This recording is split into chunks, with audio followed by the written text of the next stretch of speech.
Donc, Morav et Rabotai, abordons ce soir la paracha de Bo. Nous sommes toujours dans les interventions de Moshe Rabbeinu sur l'ordre de Akadosh Baruch Hu, d'envoyer les plaies sur le pharaon. Ce qui est extrêmement étonnant, c'est que il a fallu une dizaine de plaies pour que le pharaon puisse concéder à accorder la liberté au Béné Israël. Il aurait pu, tel que Moshe l'avait envisagé au début de sa mission, lors de sa première rencontre, il lui a dit, béni Bechori Israël, sache au pharaon que j'accorde la priorité du droit d'aînesse parmi les nations au peuple d'Israël, et si tu consens, très bien, sinon, il lui annonce tout de suite la mort des premiers-nés, Makat Bechorot.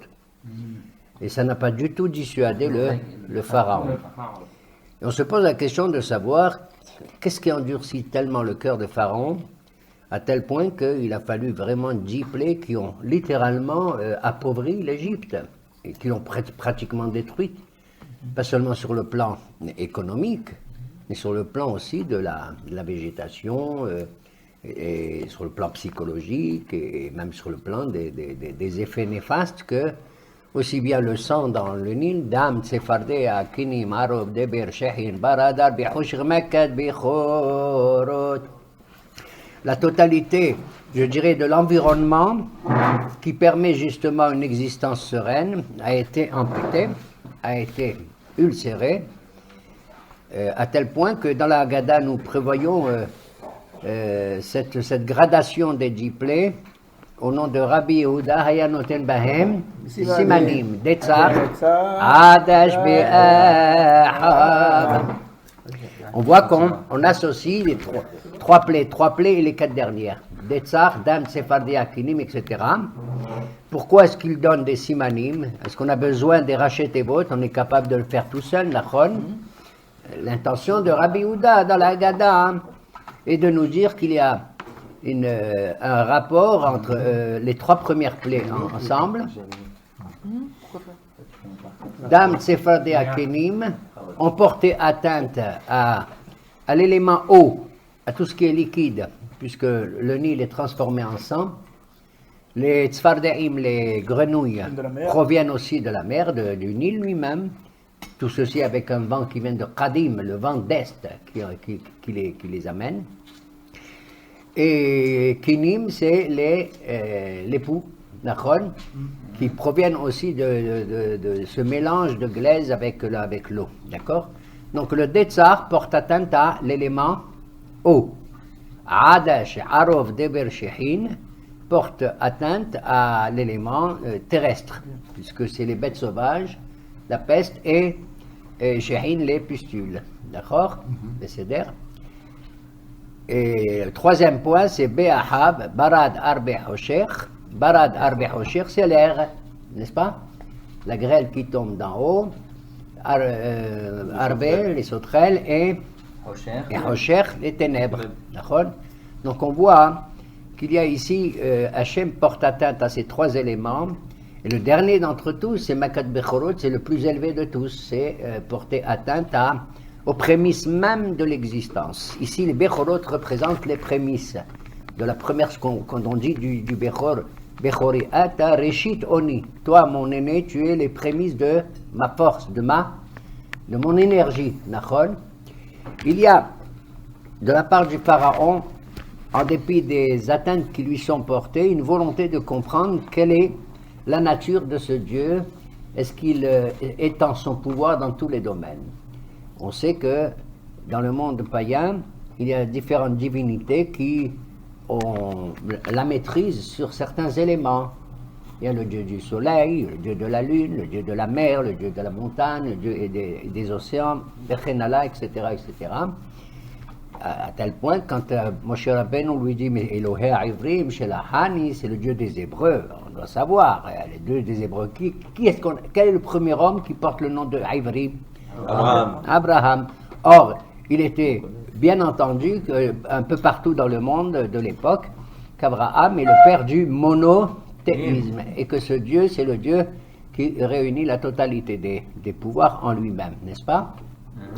Et la raison pour laquelle le pharaon était dans l'ignorance de la chose, même s'il a entendu parler des Hébreux, etc., et la réponse qu'il donne à Moshe Rabbeinu, c'est « Mi Hashem asher eshma bekolo » qui c'est ce Hashem qui étend son pouvoir dans le Vehu haya, Vehu ove, Vehu yeh, c'est-à-dire dans le passé, le présent et le futur, pour que je puisse l'écouter. Apparemment, le pharaon n'est pas un imbécile, c'est-à-dire qu'il a besoin d'éducation. Il recherche effectivement et ardemment la nature de cet être suprême qui est en mesure de s'immiscer dans son pouvoir, un pouvoir qui est fondé uniquement sur une philosophie qui réduit les êtres humains à l'esclavage. C'est-à-dire non seulement les Hébreux sont des esclavages, mais ils ont au-dessus d'eux des patrons qui sont eux-mêmes des esclavages de super patrons, lesquels sont des esclavages, les esclaves des sous-ministres, lesquels sont les esclaves des ministres, lesquels sont les esclaves du pharaon, lequel prétend être au-dessus du Nil. Voilà pourquoi dans ses rêves, il dit Va'anochi Ahmed Alaïor, n'est-ce pas? Alaïor, je suis sur le Nil. C'est Yosef qui lui dit pas du tout, tu es Al-Sefataïor. D'accord? Mais le pharaon n'est pas un être ridicule, un être vraiment au sens intellectuel ou religieux. Il veut apprendre et il est prêt à assumer la totalité des coups qu'il risque de recevoir pour appréhender. C'est absolument étrange, absolument. Voilà pourquoi on explique d'une certaine manière les raisons pour lesquelles, en dépit des coups qu'il reçoit, et son peuple, eh bien qu'il veut envisager de poursuivre cette ultime connaissance en dépit des épreuves et des douleurs qu'il reçoit, d'aller jusqu'au bout, c'est-à-dire jusqu'à Makat Bechorot, voilà. Jusqu'à Makat Bechorot, c'est-à-dire le principe même qui va attester que la primauté de la conduction de la révélation divine passe, qu'on le veuille ou non, par la révélation qu'Hachem adresse à qui? À Am Israël, et même pour le bien des autres nations, y compris à tel point que le leitmotiv qui revient aussi bien dans la paracha de Vaïra de la semaine passée que de la nôtre aujourd'hui à Beau, et le thème répétitif est le suivant, Ve'yad'u Mitzraïm ki ani Hashem. C'est les Égyptiens qui vont apprendre que je suis Hashem, pas les Hébreux, d'accord? À tel point que tout se passe comme si toute l'histoire des 10 plaies touche uniquement les Égyptiens, et peut-être les Béné Israël sont quelque part un peu observateurs, mais ils ne se sentent pas concernés dans tout cela. Ils ne se sentent pas. Le motif des 10 plaies n'est pas adressé à eux. Il ne les concerne pas. Parce que pour nous, si vous voulez, nous admettons déjà depuis Bereshit, Maaseh Bereshit, la création du monde qui a été formée à partir de Asara Ma'amarot Nibra Olam, avec les 10 paroles, le monde a été créé, et qu'il y a le maître de la création, c'est Hashem, Akadosh Baruch Hu. On n'a pas besoin de plus que cela. On ressent dans la nature, dans le Teva, effectivement, que Dieu est le maître du monde, même si le Teva masque un peu sa présence. Et c'est vrai que la nature masque un peu la présence de Akadosh Baruch Hu. D'accord? Et donc, mais pour Pharaon, la chose n'est pas aussi claire. Et voilà pourquoi son éducation passe par ces plaies-là, y compris les 5 premières plaies se passent avec un libre arbitre tout à fait exprimé par le pharaon. Il est tout à fait libre de refuser tout, tandis que les 5 autres, les suivantes, à chaque fois on annonce au pharaon, on annonce dans la Torah que Akadosh Baruch Hu, ki ani chbattu elibo, c'est moi maintenant qui endurcis, qui alourdit son cœur, d'accord? À tel point, je crois que c'est dans la paracha de cette semaine de Beau, à propos du Harbe ou du Hoshech, il est dit Kaved lev paro. Donc Hachem à ce moment-là, il refuse cette chouva, entre guillemets. Même s'il y avait une chouva possible, il la refuse. Apparemment, il refuserait cette chouva, mais c'est aussi étonnant que cela soit, le fait d'avoir endurci le cœur de Pharaon va dans le sens de son libre arbitre. C'est-à-dire que, étant donné que dans les 5 premières, tu as manifesté ton libre arbitre de refuser, n'est-ce pas, cette révélation divine qui passe de manière négative pour toi, bien sûr, par le sang, par les grenouilles, etc., étant donné que c'est ta décision primordiale et que tu n'as pas exprimé de regret quoi qu'il arrive, d'accord? Eh bien, maintenant, c'est moi qui vais aller dans ton sens, et je vais aller jusqu'au bout de ton libre arbitre à toi, même si tu avais peut-être quelque part une volonté, peut-être d'hésitation à ce sujet, mais moi, je vais véritablement aller au bout du compte. Ça, c'est même un enseignement pour Kabed nous. lev paro. Ça me rappelle une histoire, ça. Oui, c'est même un enseignement pour nous, ça en réalité, Rav.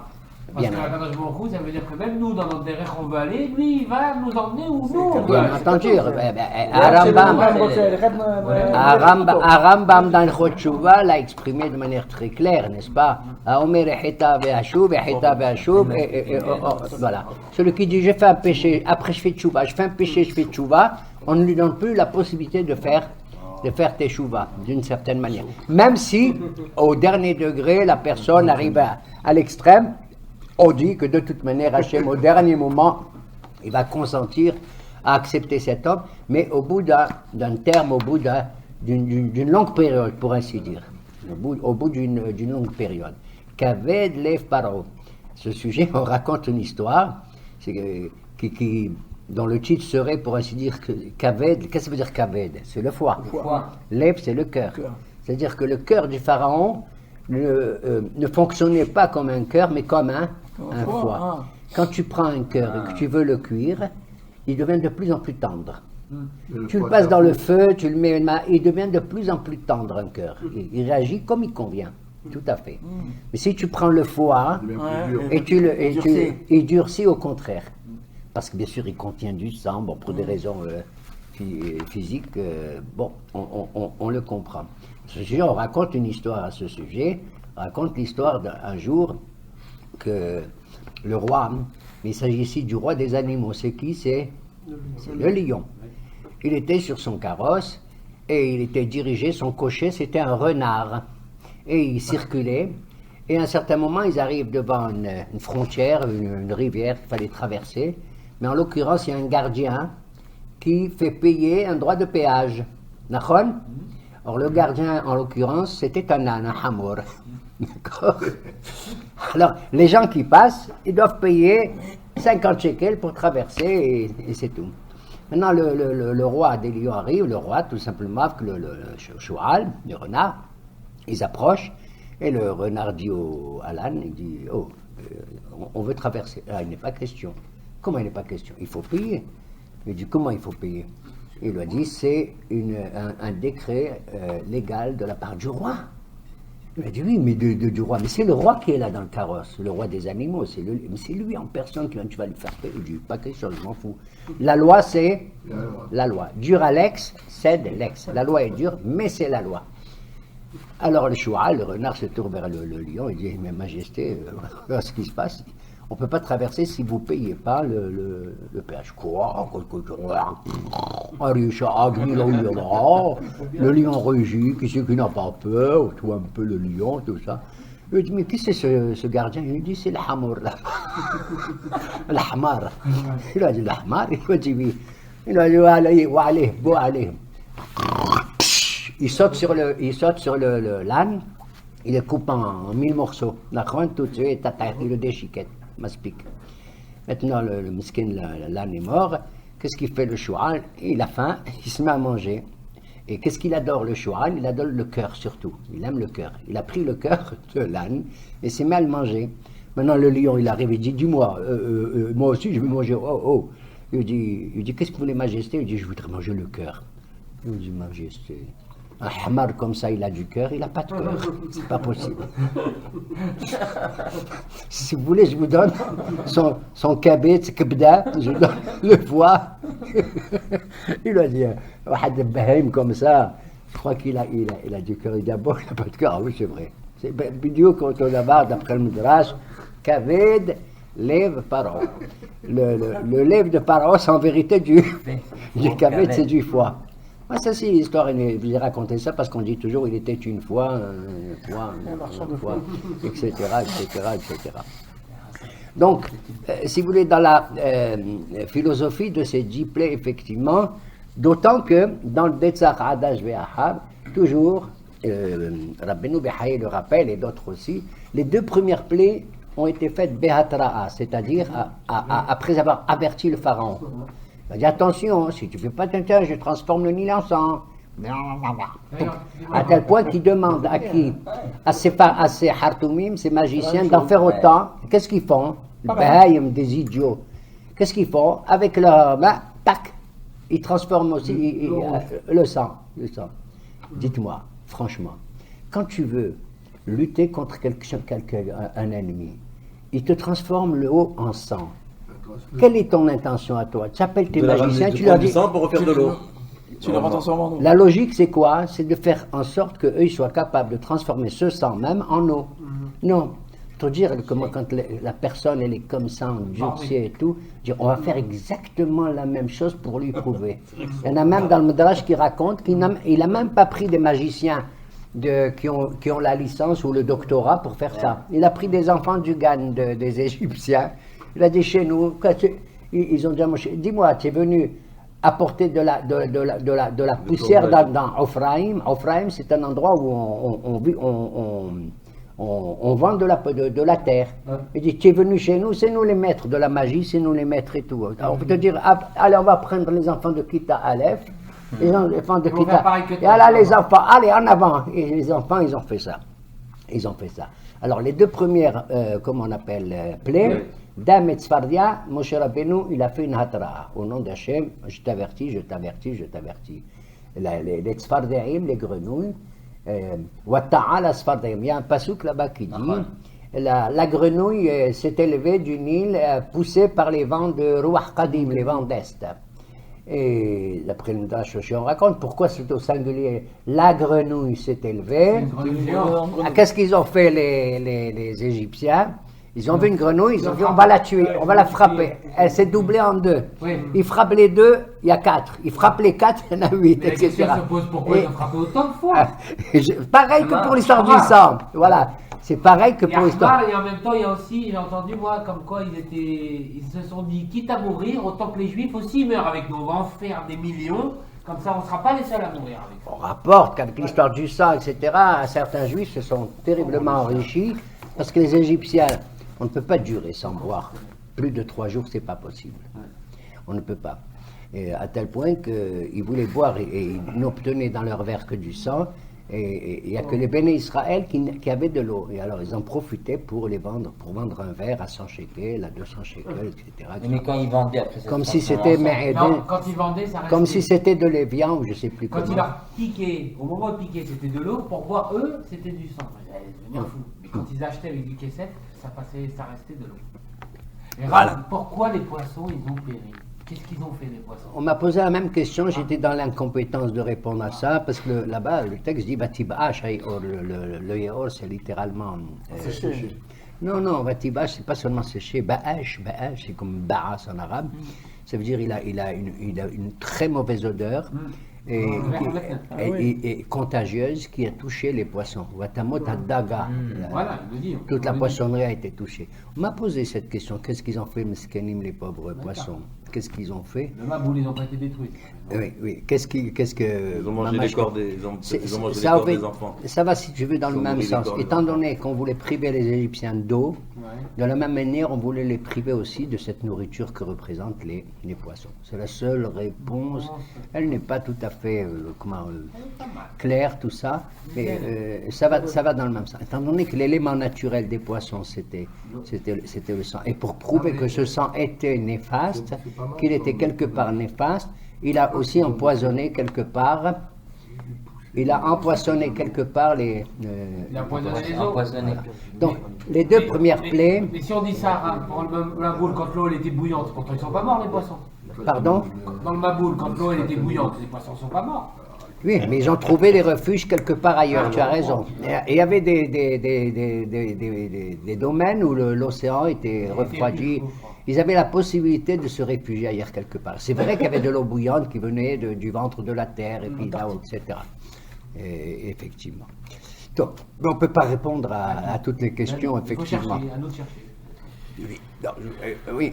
Et donc, le première plaie, c'est avec avertissement, mais la troisième, non. Etc. Si vous voulez, dans ces deux premiers avertissements, si vous voulez, un se faisait au bord du Nil, et l'autre se faisait à l'intérieur du palais, le deuxième se faisait à l'intérieur du palais. D'ailleurs, la paracha de cette semaine dit Bo el Paro. C'est un des exemples à propos de Arbé, à propos des ouais. Bo el Paro. Tu iras chez le pharaon. D'accord?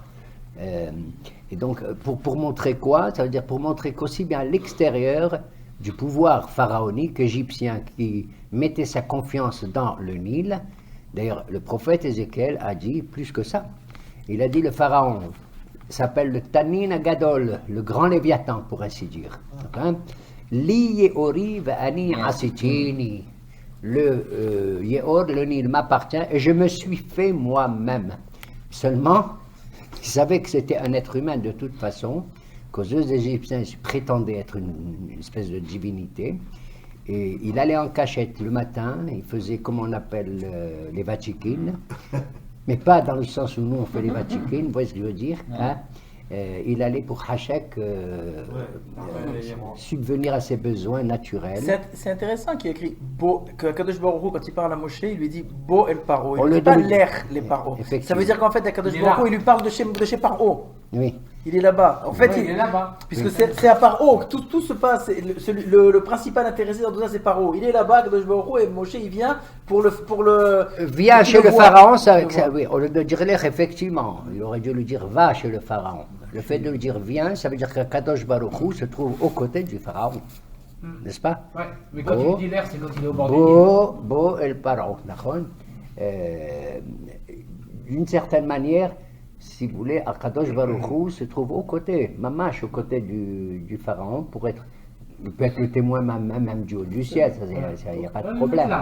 Il peut être un du haut du ciel, mais Bo el Paro, parce que je l'ai averti encore et tout, mais n'aie pas peur, je suis à tes côtés, n'aie pas peur. C'est dans la gradation des plaies. D'ailleurs, Bo c'est Bet Aleph. Jusqu'à présent, dans la paracha de Vaera, il y a eu 7 plaies. D'accord? Il n'en reste plus que 3. Bet Aleph, ça fait 3. Bo, ça veut dire qu'il y aura encore 3.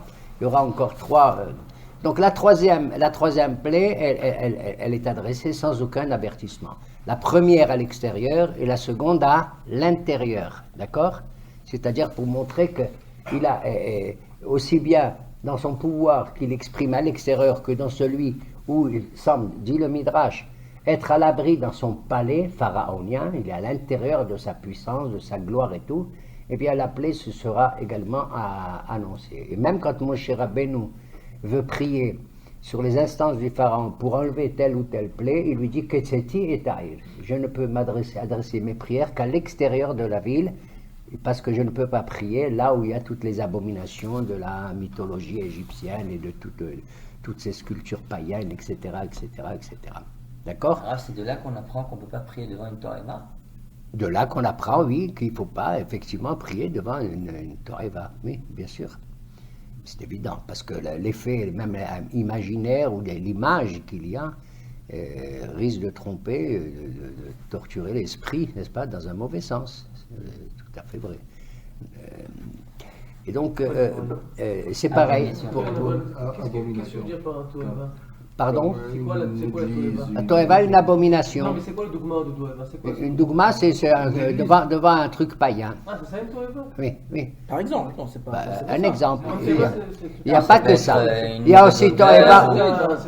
C'est une mauvaise cabana. Non, ça veut dire aussi des fois, même pour nous. Oui. Non, mais même en dehors du culte païen ou d'un acte, je dirais, d'adultère quelconque et tout, ça s'appelle aussi Toeva. Mais même au niveau simple.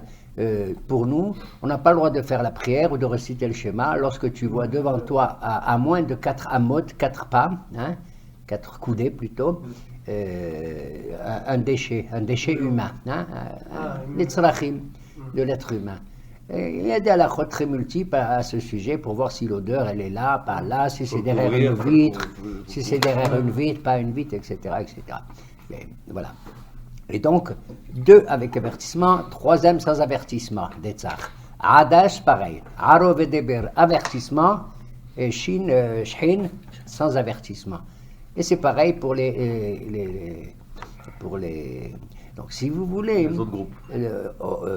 À travers les Aesser Makot, le pharaon va faire la connaissance va appréhender une connaissance théologique importante et il est prêt à assumer les frais. À tel point que même ces Avadim, même les Égyptiens en ont ras-le-bol. Nous les moquer, Pharaon, jusqu'à quand? Jusqu'à quand on va supporter, etc. On va tous crever, etc., etc.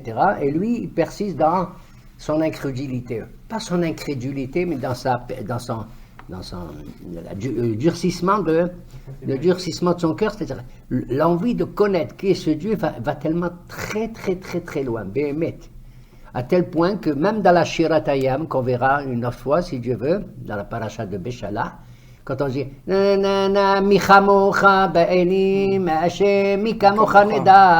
on attribue d'après le Midrash cette phrase au pharaon. Il était dans l'eau, le Cha et le Ka, et c'est le pharaon qui aurait dit qui est comme toi, ô Éternel, même parmi les muets, en vérité, Elimim, Elim, ça veut dire les dieux, qui est comme toi, il y a la reconnaissance par le pharaon de la grandeur divine qu'il assume à la fin dans les Makat Bechorot. Si vous voulez, là, le pharaon, si vous voulez, peut vraiment être persuadé que cette primauté du peuple d'Israël qui doit annoncer aux nations le message divin, c'est bien à eux que ce droit est réservé et pas à personne d'autre, y compris et surtout pas l'Égypte, qui est la superpuissance number one de l'époque. Vous savez, l'Égypte, c'est pas n'importe quoi de l'époque. Celui qui peut imaginer comment on construisait des pyramides, on devient dingue. La momification, regarde jusqu'à combien de temps elle dure, l'embaumement des gens, etc. Et le pouvoir magique, quand je dis pouvoir magique, c'est pas de la sorcellerie au sens pur du terme, c'est une connaissance de Sitra Hara, si vous voulez, une connaissance profonde des lois de la nature, etc., qu'on peut détourner ou ajuster à notre mesure, à notre convenance pour telle ou telle raison. D'accord ? Donc c'est pas n'importe quoi. Même au niveau mathématique, au niveau de certaines sciences, etc., c'est pas un peuple barbare au sens où on l'entend, pas du tout. À tel point que notre libération à nous, elle est tellement forte. Si j'étais sorti, je ne veux pas les Havdil, dire si j'étais sorti de l'Ouganda ou de l'Érythrée, tu comprends, ou de la Mali, qu'est-ce que c'est l'Érythrée? Zecher l'Itziat. Waouh! J'entends? Zecher l'Itziat Mitzrayim, et on évoque cette sortie d'Égypte comme étant quelque chose d'absolument impossible. Il était impossible de sortir de cette philosophie de l'existence de l'esclavage égyptien, d'accord? Qu'on rappelle dans toutes nos mitzvot, pratiquement les plus importantes, et dans toutes nos fêtes. Dans les kiddush, qu'est-ce que tu dis? Même le Shabbat, quel rapport? Zecher l'Itziat Mitzrayim. À Shavuot, qu'est-ce que tu dis? Aussi Zecher l'Itziat Mitzrayim. À Sukkot, tu dis Zecher l'Itziat. À chaque occasion, tu y rappelles. Regardez, même à la fin de la paracha de Bo, on donne des mitzvot. On donne des mitzvot. Comment célébrer la fête de Pessah, etc., etc. Une nouvelle page est ouverte. Moraï Verabotaï. C'est extraordinaire. On sort de l'esclavage du temps, du Zman. Jusqu'à présent, le temps était, je dirais, un temps naturel. Et les premiers jours de l'année, le premier mois de toutes les années, c'était quand? C'était Tishrei, qui est d'ailleurs un nom païen. Je tiens à vous dire que tous les noms que nous, juifs, nous donnons au mois, c'est des noms païens. C'est Tashritu. Prends le mois de Elul, c'est Elul. D'accord? Tous les noms qu'on utilise. Alors pourquoi? Comment se fait-il alors qu'on ne doit pas prononcer Veshema Elohim Acherim Lo Yizacher Al Picha, le nom des dieux étrangers, on ne doit pas le mentionner, sortir de notre bouche. Là-bas, la Gemara, il y a l'épilogue et tout, et finalement, non, c'est parce que on a vécu dans l'exil de Babel, et nos frères, quand ils sont revenus, ils ont pris avec eux ces noms-là, et on les a maintenus. On les a maintenus pour nous rappeler qu'après la sortie d'Égypte, il y a eu la sortie de Babel. Bon, réponse tant soit acceptable, un tant soit peu. Je vais vous dire d'ailleurs que même les noms en français ne sont pas terribles non plus. Je vais dire Yuli, Yuni, etc. C'est des noms aussi un peu, oui. Janvier, c'est Janus. Janus, c'est le nom d'une divinité romaine. Janvier. Janus. Oui, etc. Bon. Et donc, qu'est-ce que je voulais dire là? J'ai oublié.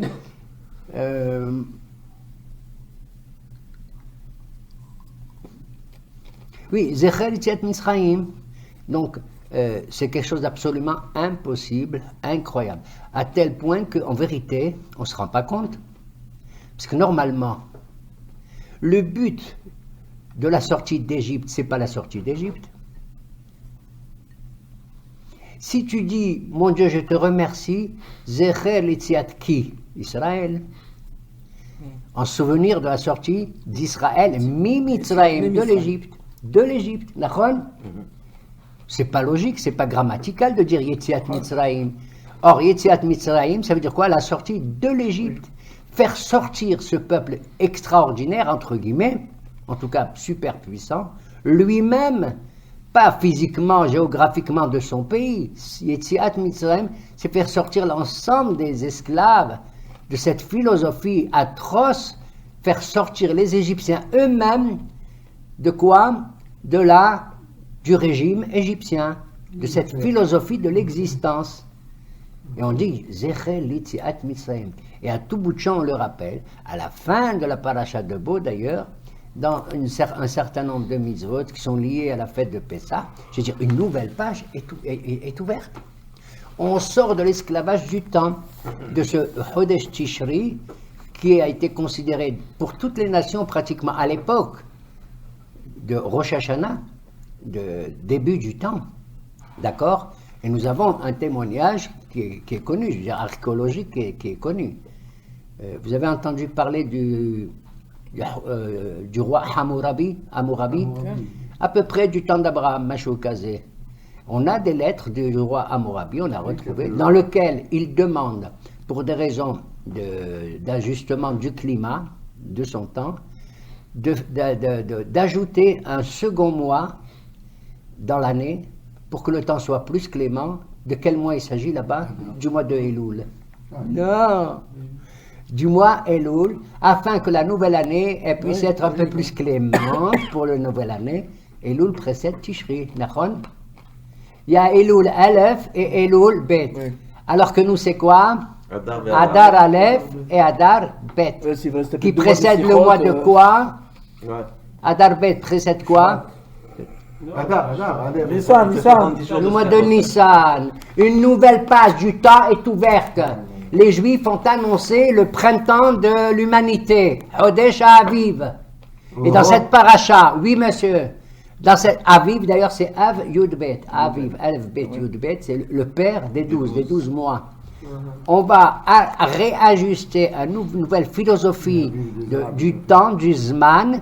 Et le temps n'est pas seulement un temps lié à la nature, c'est-à-dire à ce temps mort de Tishri qui va annoncer l'hiver et le froid et le bord de la Gunda qu'on connaît actuellement, d'accord?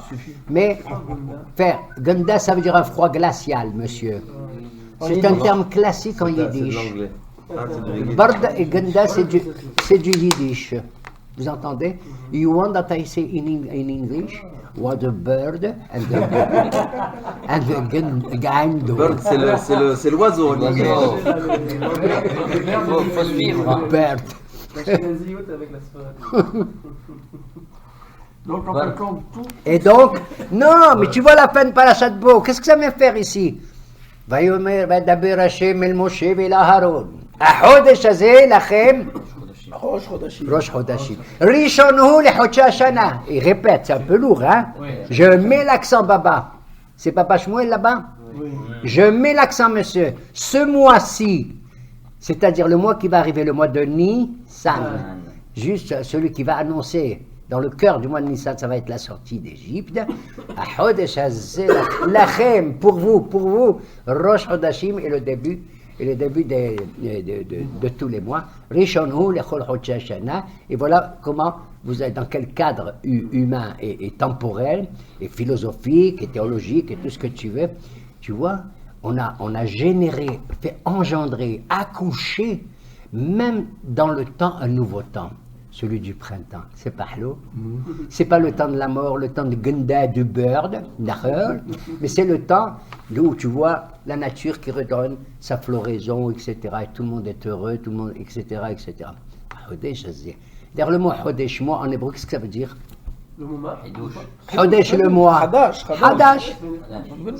C'est-à-dire ne pas vivre dans la répétitivité, la monotonie du temps de Tishrei, mais dans celle du Hadash. Il faut toujours considérer Mehadesh bechol yom ma'aseh pereshit. Toi, oh mon Dieu, qui renouvelle chaque jour. Ne dis pas encore demain, je vais faire ça. Non, tu renouvelles tout le temps par un petit quelque chose de rien du tout peut-être. Et tu renouvelles, tu donnes une consistance au Zman. Tu donnes une consistance, pour nous c'est la durée. Le temps on ne peut pas le palper, on ne peut pas le... Hein, mais tu vas le transformer, le Aït, l'Asr. Shlomo HaMelech, dans le livre d'Ecclésiaste, son livre philosophique, hein, on l'a étudié, quelques chapitres là-dessus. Il dit, il est un temps pour la paix, un temps pour la guerre, Aït. Il est un temps pour aimer, un temps pour détester. Un temps pour ceci, un temps pour cela. Quel est le mot qui est employé à propos du temps là-bas? Aït. Aït. Ça veut dire Aït, Ata. C'est-à-dire, à peine. C'est un temps. Ça va vite, c'est pas, tu sais pas. Il y a un temps comme ça, un temps comme ça, un temps. Et non, oui. Par exemple, Be'itot, Bassara. Aitot, c'est le temps qui te frappe. C'est comme si tu dois des pierres. Tac, tac, tac, tac, tac, tac, tac, tac. Non, je veux accorder.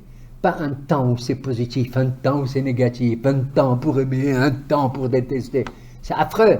C'est vrai qu'on vit ça, mais il faut que tu acceptes que même le côté négatif du temps soit logé à même place que le côté positif. Tu as compris? C'est ça que ça veut dire. Voir le mal qui peut survenir, les épreuves qui nous touchent, n'est-ce pas?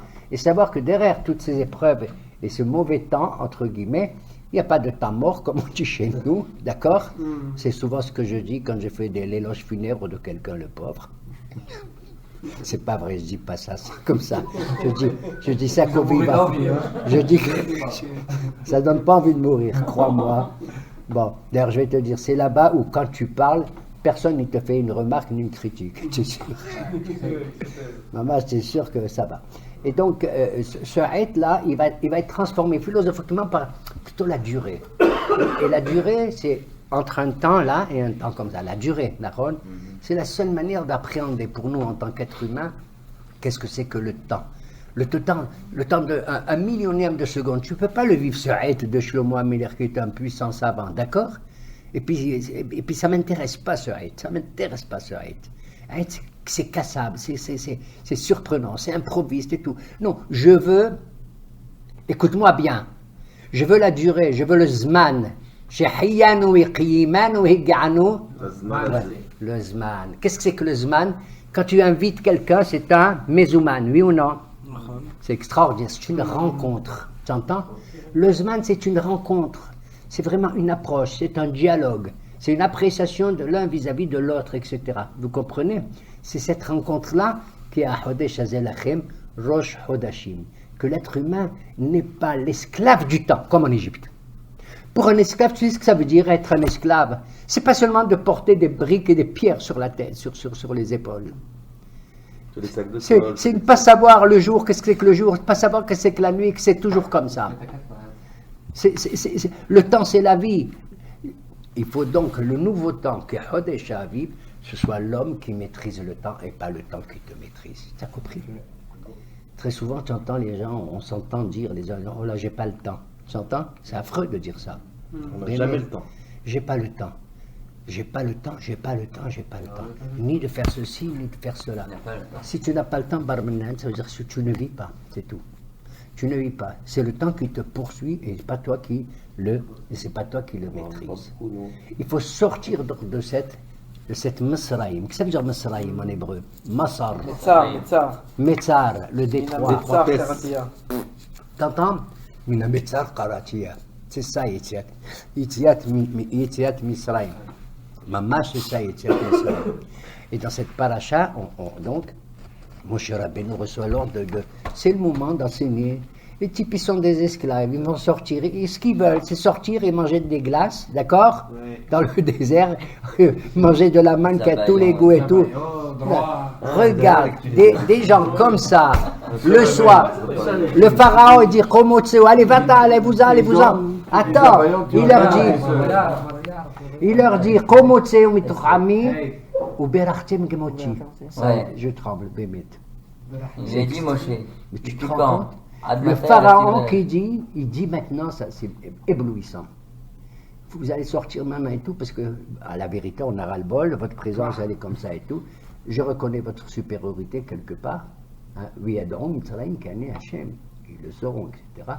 Mais ce qui est beau, entre guillemets, mais c'est beau quand même, tu te rends compte? Vous allez me bénir, vous aussi. Tu te rends compte? La bracha qui vient du peuple d'Israël, c'est le pharaon qui la demande. Où on a vu ça? Bémet, où on a vu ça? Ce propos, je rappelle, Bémet à plusieurs reprises, et même ces derniers temps. Et je me rappelle quand j'exerçais en France, dans une communauté, je faisais Miché Bérard, comme à chaque Aliyah, Miché Bérard, un tel, Miché Bérard, tout ça, pour ça. Puis brusquement, j'étais là-bas comme ça, j'étais sur la débat, puis s'approche devant moi un monsieur. J'ai senti tout de suite que c'était pas un fidèle, moins qu'un fidèle. Je dirais même entre guillemets, c'est pas négatif dans ma bouche, un infidèle. Un infidèle. J'ai senti, tu sais, il s'approche de moi comme ça, très timidement, et tout, monsieur le rabbin. Et monsieur, il me dit, excusez-moi, je voudrais vous demander quelque chose, sachez que je ne suis pas juif. Je lui dis, ah oui, alors. Ça tombe bien, mon non plus. Il dit, je suis venu vous demander si ça ne vous dérange pas une bénédiction. J'ai pas hésité. Ouais. J'ai eu 2 secondes pas de réflexion, mais de surprise devant une telle demande, etc., que je lui ai accordé. D'après la halakha, on doit le donner. N'oublions pas qu'il y a, qu'on le veuille ou non, ce qu'on appelle des Hassidé ou Motaolam. Et moi, sans entrer à l'intérieur du cœur de cet homme, il m'est arrivé même, et à Cannes, je me souviens, des Arabes qui venaient dans mon bureau, exposer leur... C'est pas vrai. Je te bémette. Comment c'est pas vrai? Quoi, pour demander un arbitrage Non, pas pour demander un arbitrage, des conseils. À Cannes, j'ai eu à plusieurs reprises des musulmans, hommes et femmes, d'ailleurs qui n'avaient rien à voir les uns avec les autres, apparemment, qui étaient venus... Parce que Freddy doit partir et qui sont venus me demander conseil sur telle ou telle chose. Et en vérité, d'après leur esprit, j'ai compris qu'ils souhaitaient de ma part une bracha, comme on dit. Ça veut dire qu'ils reconnaissent. Oui. Non mais vous voyez pas, je vais vous dire, les meilleurs gardiens de nos sépulcres, c'est les Arabes. Ah, moi j'ai vu ça. Pourquoi tu as une mosquée à la Me'ara? Pourquoi? Oui, c'est vrai. La Me'ara Tamarpila, le caveau des patriarches. Et c'est pareil en Afrique du Nord. Regarde, hier ou avant-hier, c'était la Hiloula de Baba Saleh. Et il y a beaucoup de tzadikim là-bas, surtout au Maroc. Ils sont... Oui, mais ça parce qu'il y a l'hostilité. Oui, non, mais ça c'est à cause de l'hostilité qu'il y a entre nous et eux, d'accord? Mais prends le Maroc, l'Algérie, etc., et la Tunisie, en général, à part quelques farfelus, les musulmans respectent énormément, ils ont une crainte importante de Kibré à Tzadikim. Ils avaient aujourd'hui moins. Oui, peut-être un peu moins parce qu'ils sont éduqués. Ils se sont éduqués. Alors, ce Berachtem Gamoti, vous allez également me bénir. Maintenant, si vous voulez, pour conclure, à la fin de la paracha, il y a Kadesh Likol Bechor, Vaya Keveacha, des passages qu'on récite tous les matins d'ailleurs, avant les téphilines et tout. Et il y a la mitzvah des téphilines. Ou Shartam Leotal Yadecha, les zikaron, là-bas les zikaron, ici les zikaron Benaïnecha. Il y a ici la mitzvah, apparemment. Tous les matins. Oui, apparemment, d'ailleurs, apparemment des téphilines ici. Pourquoi je dis apparemment? C'est la mitzvah des téphilines. Mais d'après le Rashbam, Rabbi Shmuel ben Meir, qui était le petit-fils de Rashi et le grand frère de Rabbi Notam, lui, vous allez être sidéré si vous regardez son commentaire de ce verset qui dit et les Ikaron Benaïnecha sera un souvenir entre tes dents. Il dit le pshat, c'est pas la mitzvah des téphilines au sens où on l'entend. Même si moi je mets les téphilines, ici c'est pas la recommandation de mettre les téphilines, mais c'est d'attacher la présence divine et dans notre bras et dans notre tête, c'est-à-dire au niveau de l'action près du cœur et dans notre cœur, parce que c'est côté 1, et au niveau de la pensée. C'est ça le ta'amé à mitzvot. Plus tard, dans un autre passage du schéma Israël, à 2 reprises, on va dire Ukshartam, et là c'est la mitzvah des téphilines qui va dans le sens de ce qu'on vient de dire ici. Il s'est fait gronder ce Rajbam, qui est un Talmid Chacham énorme, par d'ailleurs son neveu, le petit-fils par un élève de Rabbeinu Tam, peu importe. Mais en vérité, il a raison. Il a raison. C'est que chaque mitzvah, elle a d'abord son ta'am. Elle doit être perçue intérieurement. Ça veut dire, et ça va dans le sens de quoi? De ce que le pharaon recherche. On va conclure par ça, si vous voulez bien. Pourquoi la mitzvah de Tefilin, elle arrive ici, en plein, au milieu des pas des plaies, après les plaies, après en plein dans le contexte de Pessah, là-bas où il est dit ou Pessah Adonai al Batem Israël, l'Éternel. Ça veut dire Pessah. Pessah, ça veut dire que c'est je m'occupe des Égyptiens et pas de vous. Ça veut dire la révélation de Dieu, elle est vis-à-vis des Égyptiens. Uniquement et surtout. Nous, on n'est que des observateurs dans cette affaire. On n'a pas besoin, comme je vous l'ai dit au début, de savoir qui est le bon Dieu, parce que nous, on a reçu l'héritage de Be'asara Ma'amarot Nibra. Olam. Le monde a été créé par Dieu avec 10 paroles. Vous, les Égyptiens, vous n'avez pas compris les 10 paroles, je vous envoie 10 plaies. T'as compris?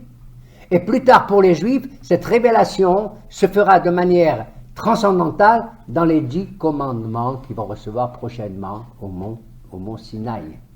Et donc, toi, Pharaon, tu recherches, tu veux savoir, tu considères qu'il y a des divinités à droite, à gauche et tout, et que même si tu crois dans un Dieu supérieur et tout, il ne joue aucun rôle. C'est-à-dire, c'est pareil chez beaucoup de philosophes. Le Dieu suprême, il est là, mais il a la retraite. Il y a une coupure, il y a Kritzitz Baneterot, comme on dit. Il y a une coupure entre ce Dieu suprême que peut-être il a joué un rôle, mais c'est fini. Et maintenant, ce sont ces sous-fifres qui s'occupent de toute la direction, de toute la histoire. Si vous voulez, d'une certaine manière, il y a une coupure philosophique entre le transcendant et l'immanent.